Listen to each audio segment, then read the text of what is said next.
Amazingly, we're back at Dover, only a couple days down the road. Um, I just did one practice lap, and I beat the goal time. So I know part of what I'm trying to do is work on these setups, but if you've been following, I'm kind of like just trying to get back in the groove. So I already have a setup that's a good setup here, so I might adjust it during the race. Make some adjustments afterwards, because in the championship mode you can go right back. It's just the regular like quick race setup. Oh, overblew that. Oh, we're not getting the pole today.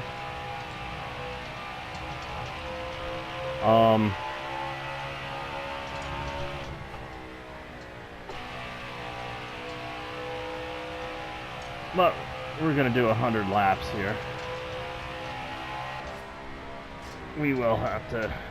That's a terrible lap.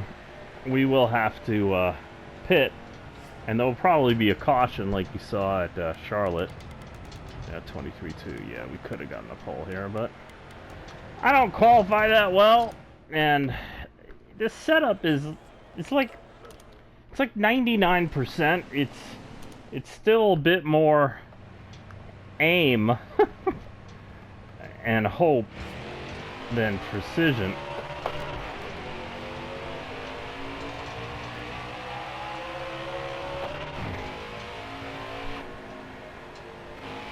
Now, as always, keep your... Ooh, don't hit the curb, but... Not pretty wide, good.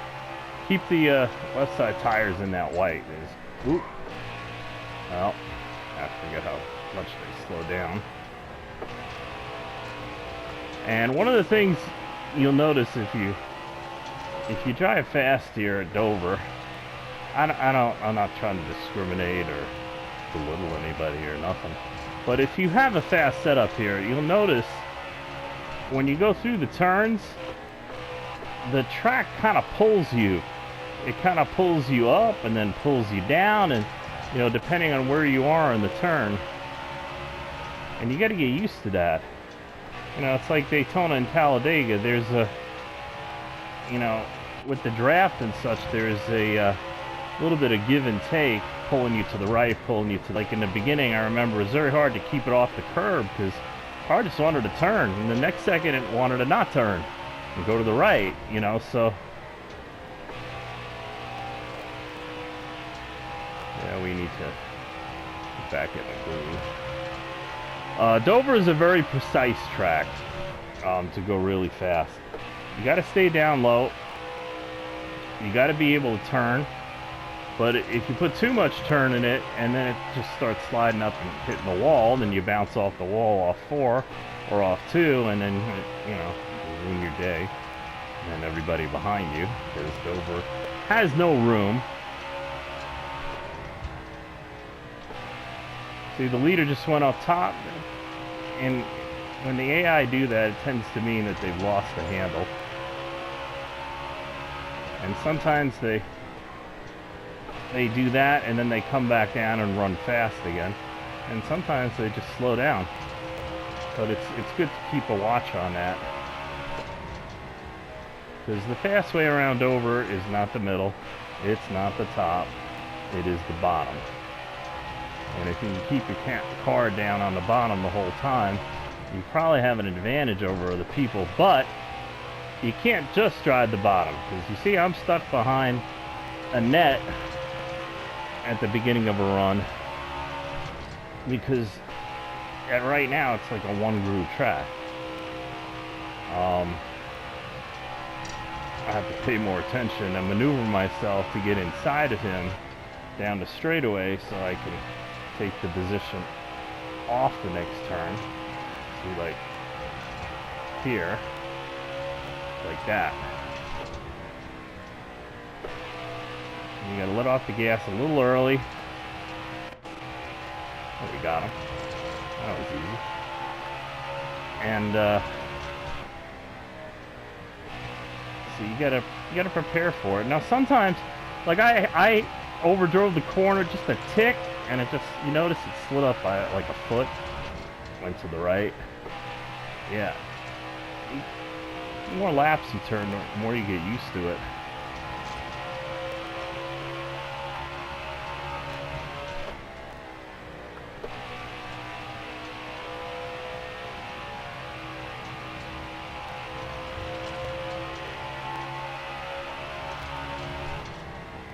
Yeah, this is pretty much the best Xfinity Dover setup I've had. I came up with this at the end of last year. Actually, I came up with it in the spring, the base version, and I've been tuning on it every time I come here. It's a little tight.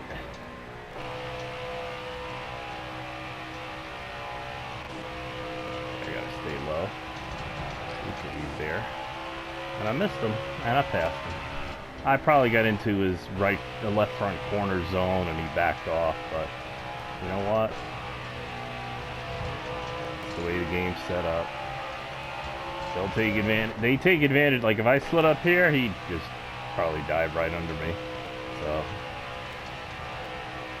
let's take it. Don't worry about it. See, 1% tight. That's not bad. It might hurt me a little bit later on. You know, it feels a little tight. Just a little snug. And if anybody was wondering, that's the proper way to enter turn here. And for those dive bombers, unless you're got a wheel up on my left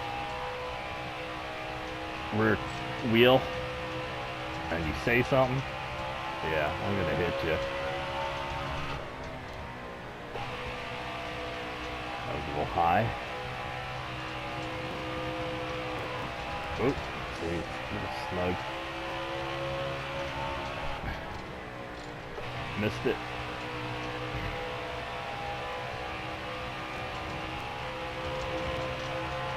Not bad.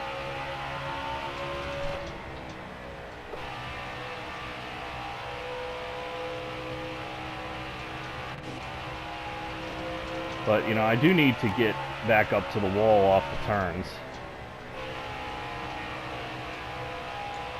Yeah, we went too wide. And we made it. Whoa! Touched the wall, though. I know I got a little damage from that. And we made it, except for like 3 inches.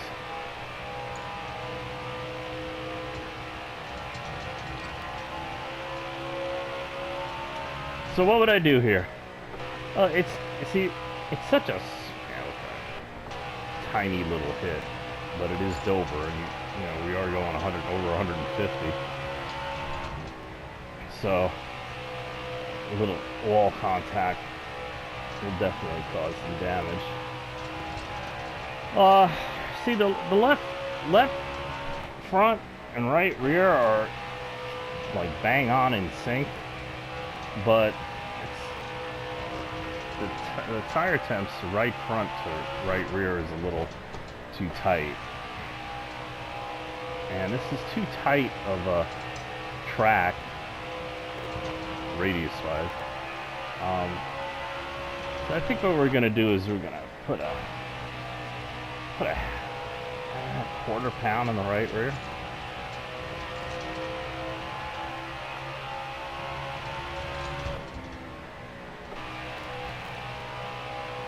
Because it is a little heavy on the steering. It's only 1%. I mean, a lot of guys wouldn't even notice. I feel it very much so.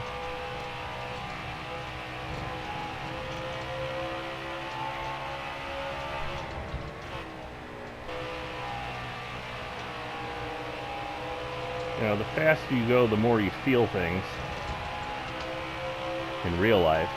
And I know everybody talks about, you know, force feedback. A lot of guys are in controllers, so you don't really, you know, and they don't put force feedback on. But I mean, I started out with no force feedback for a couple of years, and I struggle with a lot of stuff I see a lot of people struggle with, both on controller or on the wheel. You know, hitting the curb a lot, turning in too much. You know, I have my setup set up, and I can adjust it, you know, to if I'm hitting the curb too much, because of the way I drive, and there's a couple guys I can do that for, that use my setups. But sometimes it's just, you keep doing it, and it's like, why is it, you know, 'cause I'm not doing it, why is it happening to you? Well,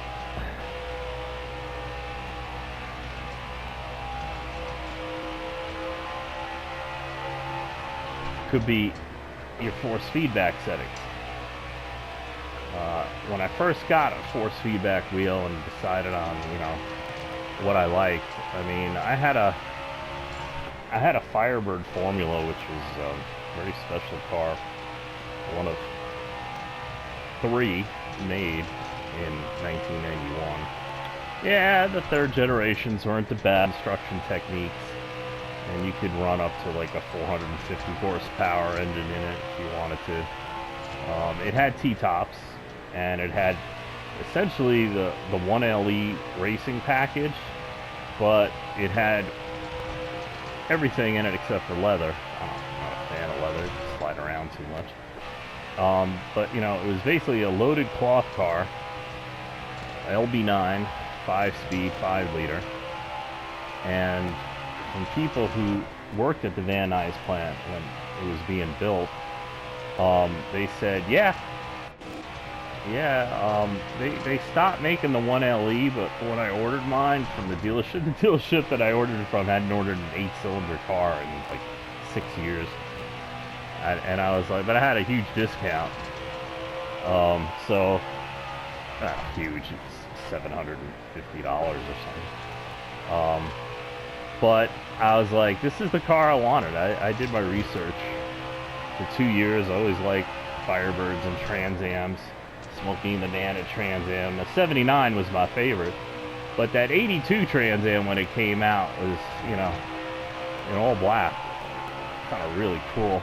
And when they brought the Formula back and I learned about it, it basically, the Formula was the performance car, and it was specifically brought back to be lighter and faster and quicker handling wise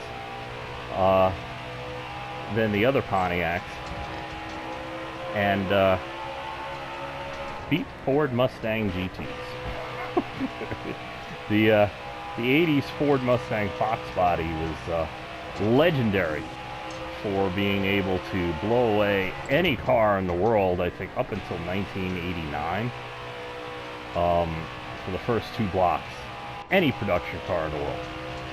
And that was a pretty impressive you know, statistic. And you know, after 2 blocks, you know, the higher horsepower exotic cars, you know, they just take over, because, you know, the pony cars in the 80s would basically run out of steam at about 4,500 RPMs, which I knew. And I wasn't looking to race anybody. I wasn't looking to impress anybody. I just liked the damn cars, and second generation also. And I was just, you know, I'm a Pontiac fan from little kid. And so I went and I ordered this car, and I wanted the 1LE, and I wanted Street Legal Performance had a package for it for $1,500, which added about 50 horsepower to it. And the dealership didn't know anything about how to get it or nothing. They wrote up an invoice for it, but the salesman basically just, you know, sold me the car. But he did do a couple of things. So I didn't get an SLP package. He did do a couple of things which probably benefited me, or they were just doing it. But all the LB9 cars, and there were only 53. There might be 1 or 2, you know, off, but there were at least 53. 50 without T-tops and 3 with T-tops. I had one of the 3. But my car came with some shit that I have yet to see another car come with. And I ventured to think, whoa, damn it, I caught him. That was fun. I ventured to think that the other two T-top cars might have also, but maybe not. Because my guy, when he ordered it, I don't really order on computer and such, but he put SLP package on. He put 1LE, SLP. He's like, let's see what we get, blah, blah, blah. And I've ordered cars. I worked in the car business after this. And I'm like, yeah, you can put notes in, but nobody reads the notes. But see, they were closing the Van Nuys plant in '91 because the new Camaros and Firebirds were supposed to come out in '92, but they delayed them a year. Oh, that was a leader. I lost the lead. I didn't even realize it. So the guys that work there, I met a few of them online, but they confirmed with me that they put some shit on those cars, those last cars. And if my invoice came across like 1LE with the 1LE code after they stopped making it, they could very well put some parts in it that, you know, the standard car wouldn't get. But they didn't. This is the first, you know, Trans Am plant, Firebird plant, and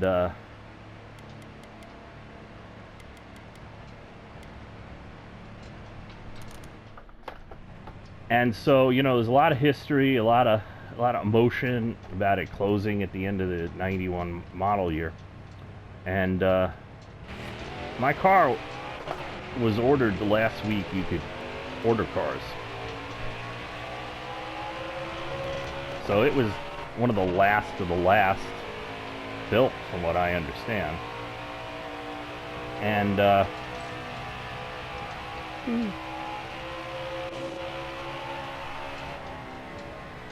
so I already said it. I was not supposed to get air conditioning. I got custom air conditioning. I ordered the convenience package, which I think you had to get the T-tops. T-tops are a separate option, but I think it was qualifier. You had to get door locks and power windows. And it came with power mirrors, the whole thing, you know, this whole package.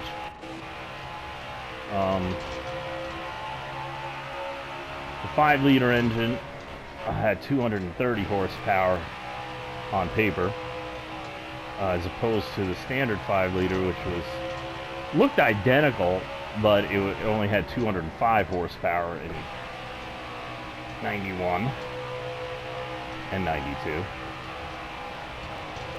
And '91 was also the last year of the LV9, because evidently they made it at Van Nuys. And when Van Nuys closed, you know, that option went away. You can still get the 350 fuel-injected auto car, but I don't want automatic. I want a shift. I hate automatic. Well, that's not true.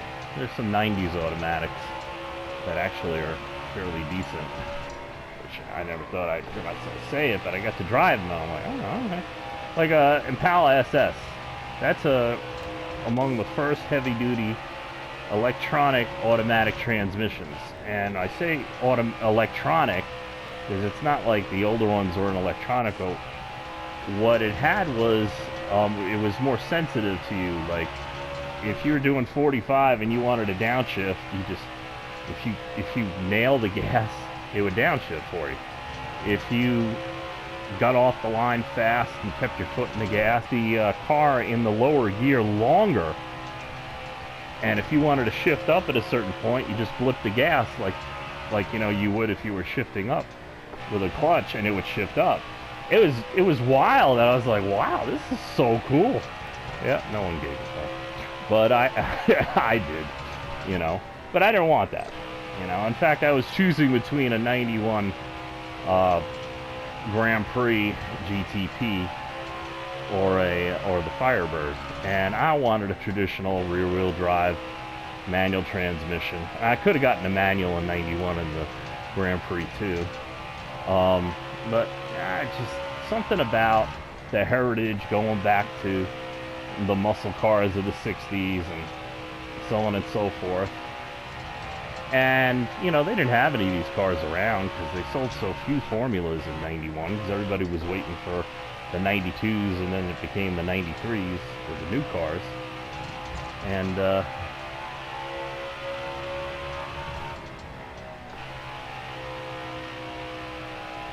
so I had all the convenience package. I had that stuff.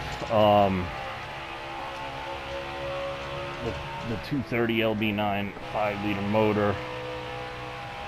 You know, 2-port fuel injection was the hot ticket at the time. And what else? Yeah, and I ordered it with the, I like those black wheels. I like the way they looked.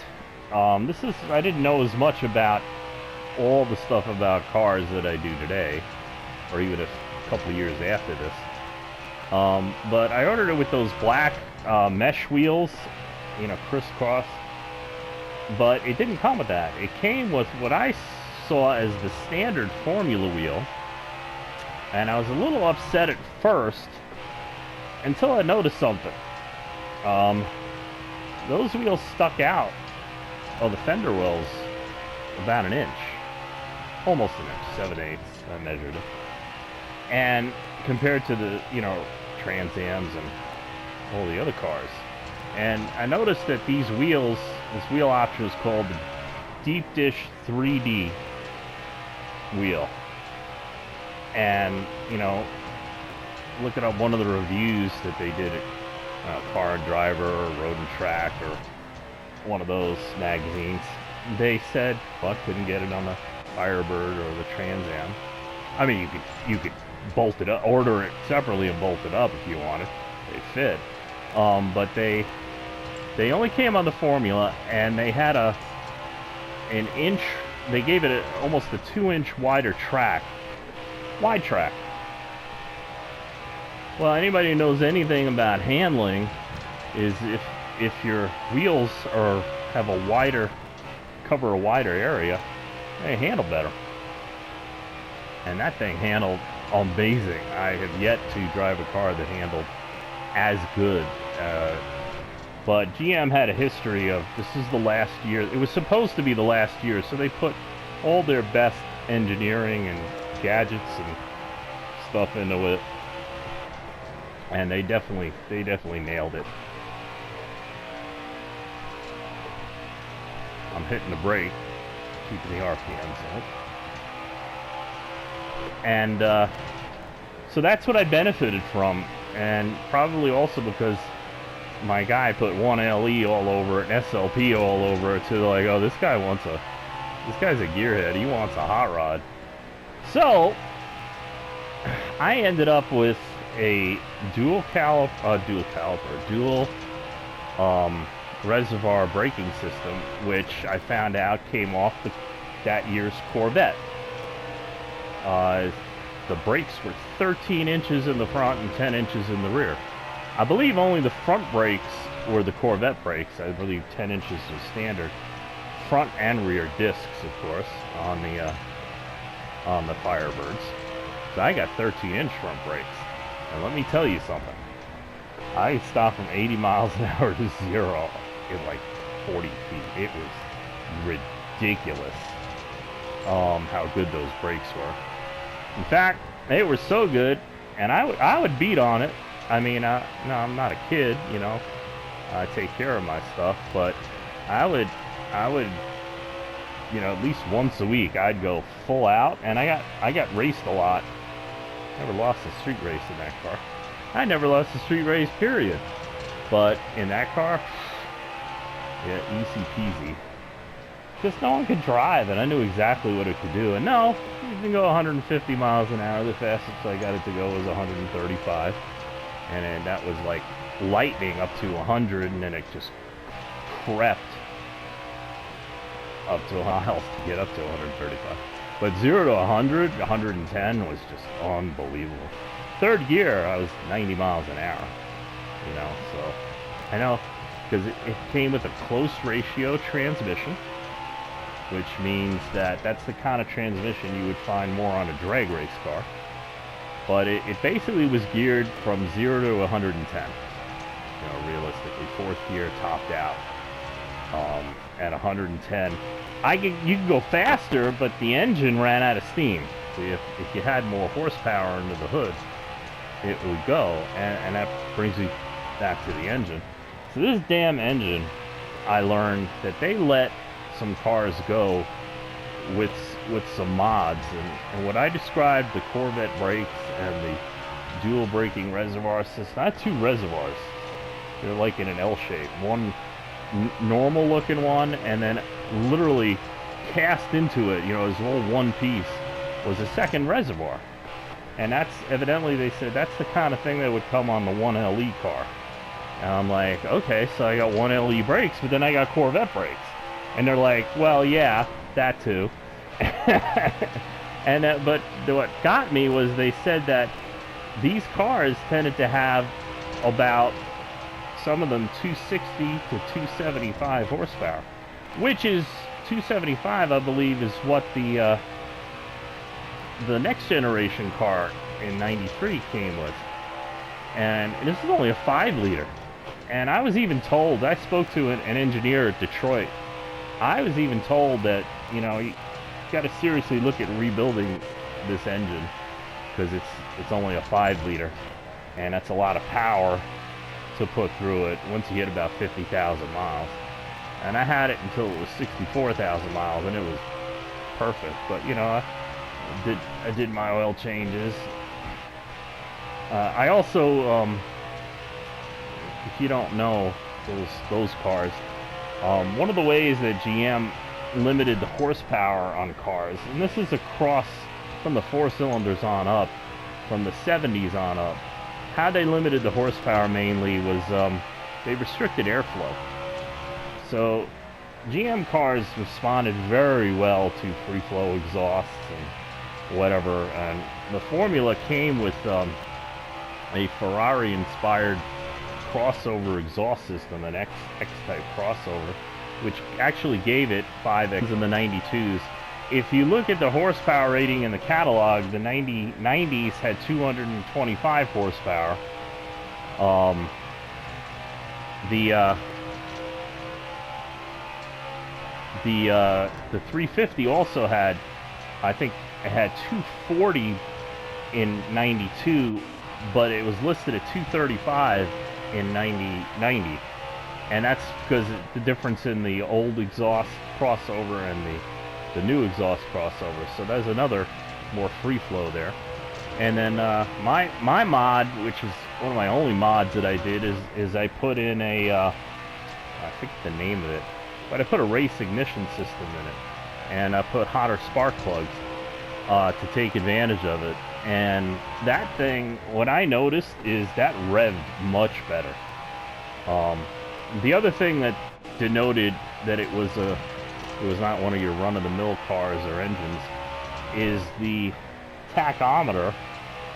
The red line was 5,500, whereas the 205 horsepower cars and the 170 horsepower V8s with the throttle body only had the 5,000 RPM red line. And this is all stuff I didn't know before.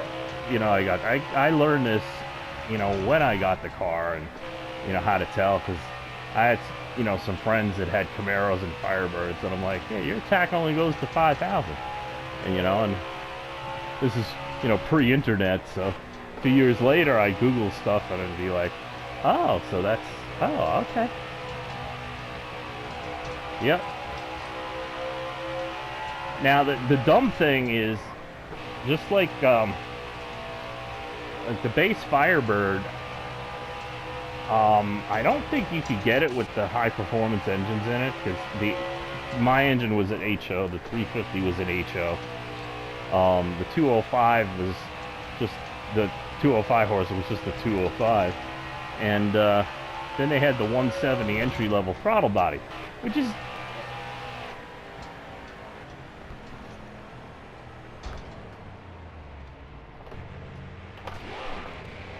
I don't know what that was. My screen just went black.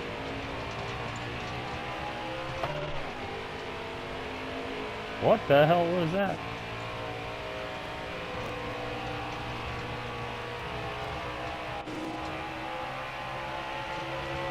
Just went black for no reason whatsoever. I've never had that happen on PS4. Very weird. So anyway, yeah, so engines. So that 170 horsepower engine with the throttle body is basically the same engine that was the high performance engines in the early 80s. The 170, I think, is what they started with in 82, and then they bumped that up incrementally until about 80. So before they got the tune port injection, fuel injected 85, 86 to about 190 horsepower. And then with the fuel injection, they bumped it a bit further. So they basically kept that same 170 horsepower configuration. Is the base engine in the Formula. It was the 8-cylinder engine available in the base Firebird. And I've driven cars. I've driven Formulas of that 170 because almost all the 20,000 Formulas produced in 1991 were the 170 horsepower versions for whatever reason.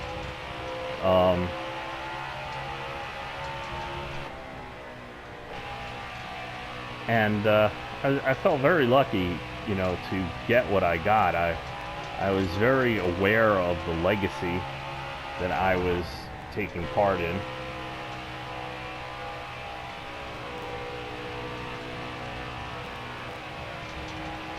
That doesn't help my issue here in this race of losing over 7 seconds from a black screen. I mean, stuff happens, but man.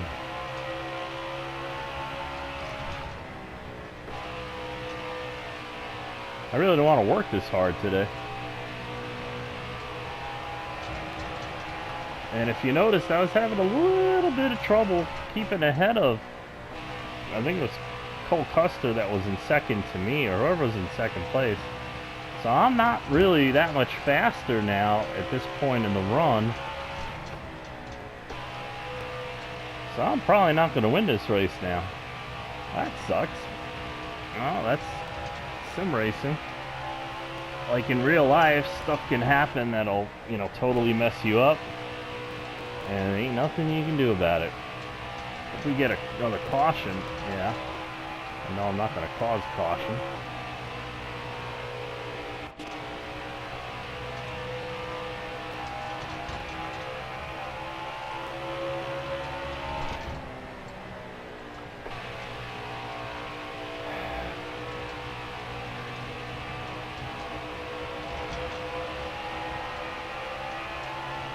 There's third place.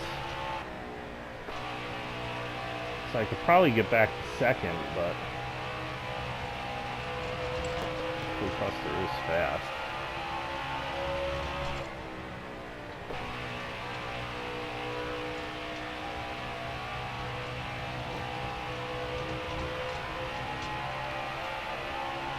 Yep. The leader's faster than me.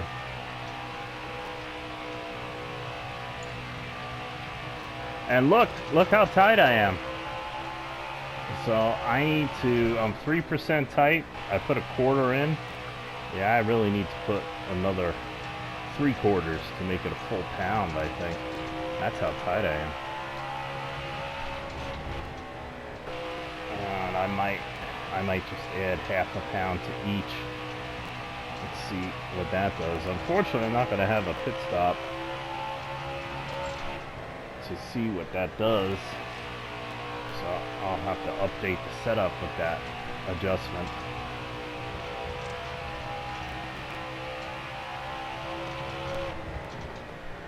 Yeah, not helping.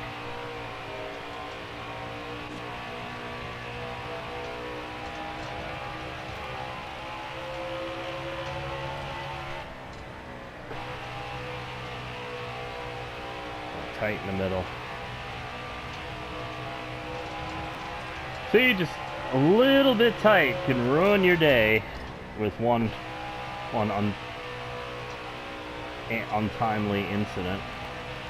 So anyway, that was my Firebird formula. It was beautiful, black, gray. I had them take the decals off. It didn't come with the Screaming Chicken on the hood, or did it?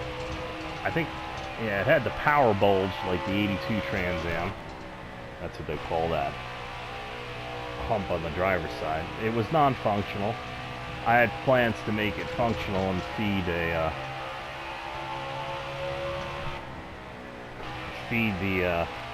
K&N air filter I put in it without the oil. It flows better with the oil. Suck things into the oil into the intake and gum up stuff. You don't want that, but the filters are great.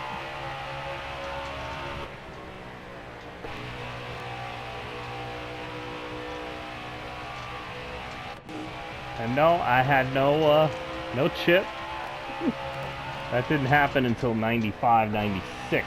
I think most cars got it in 96 with the onboard diagnostic 2, which also came with a speed governor at 109 miles an hour for most cars. Yep. Yeah, I worked at a Buick place, and these guys were not car guys. They basically were thieves in suits. And you know, I had a policeman wanted to buy a 2-door Regal with a 3.8 liter, and he needed to know, seriously, officially, he needed to know if it had the speed governor in it. And they lied to me and told me no. The head mechanic lied to me, so they make the sale. And the guy came back and said, yeah, we tried it and cut out. But the mechanic also helped him to disable that function. So it was all good, but you know, you could just be upfront with people, man. I hate that. So I left that dealership.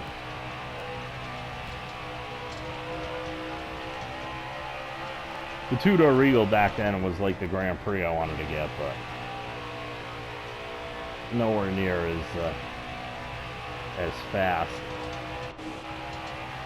Yeah, you know, it's weird because the 200 horsepower twin dual overhead cam that came in the Pontiac, you had the 3.8 liter, which is a better engine.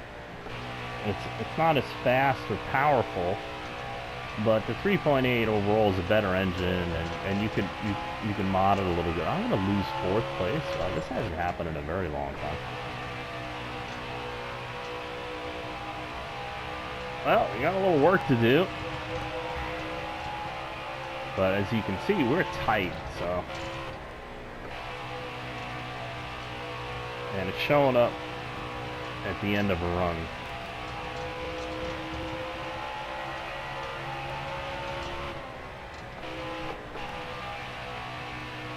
We're not that slow.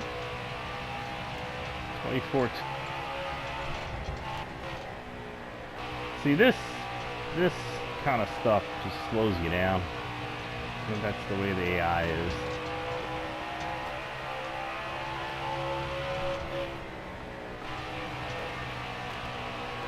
See, in real life, the 20. Oh, it's gonna over-rotate a little. The 26 or wherever that is behind me. Would have went high and just let the two of us, you know, I would have followed the 4th place car down on the bottom, but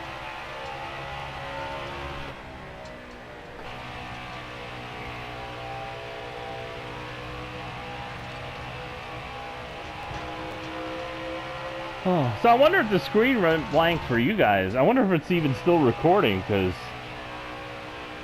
that was very strange. Like I said, I've never had that happen before. 24-0. Not bad, but not fast enough. Look at that. Since that incident, when I looked the first time, we were 6.9 seconds behind the leader. Now we're 9.2. So we're just a little slower. 20 laps ago. So we're like a 10th, 2 seconds or so. We're like, you know, a 10th a lap off. so it's not crucial. It's not terrible, but it is become crucial since we're in the situation. And see, we're just losing just a little bit.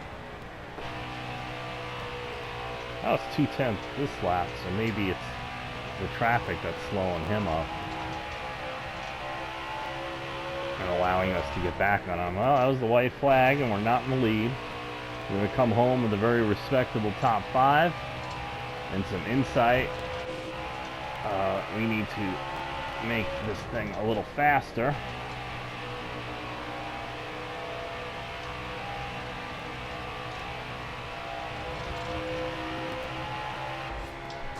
Fifth. And a good solid 100-lap run.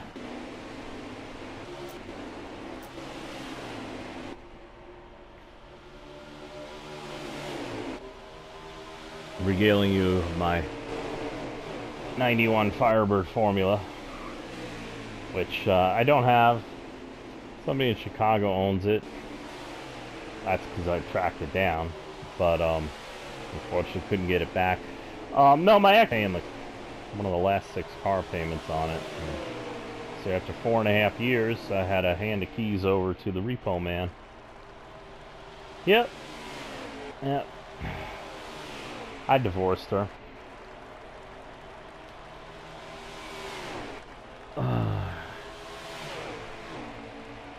Not just because of the car.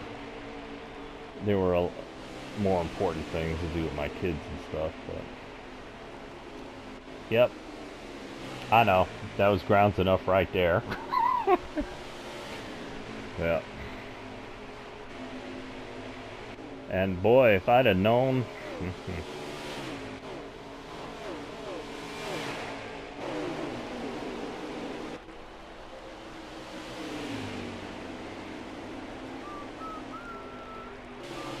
Let's see what happened. And I'm curious to what happened when the screen went blank. I guess it was about 50-something laps in. 60 laps in. Lap 41 and we're making moves.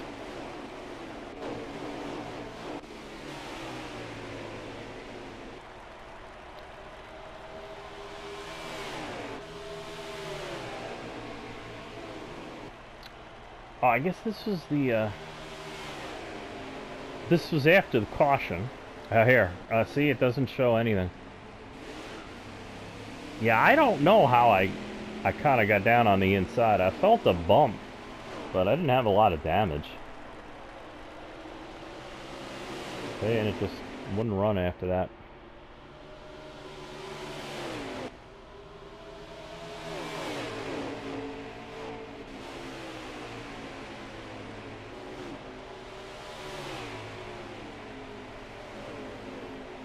Yep.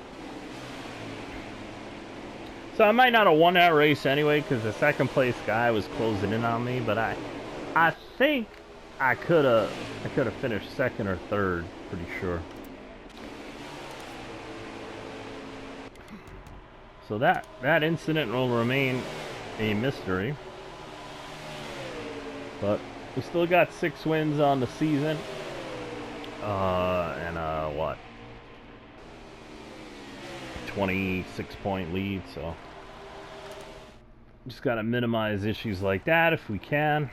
Fastest lap.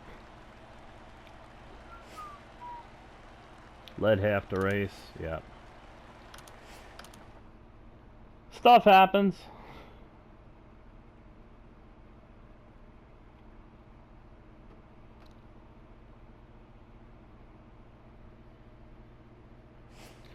So next time out will be Pocono. I gotta do some work at Pocono. But thank you for watching. Thank you for listening to my story. Maybe next time we'll get a win. But we struggle at Pocono at this level, so we'll see. We'll see if we can work on it or just use it as a test session like today. Maybe with better results. But yeah, Pocono is one of the tracks that the cars, the AIs, are a lot faster than him. So I'll probably be lucky finish in the top 20 at the end of the day. But anyway, we'll try to figure it out next time. Thank you for watching. Please like, share, subscribe, comment, ask me questions, and we'll see you next time.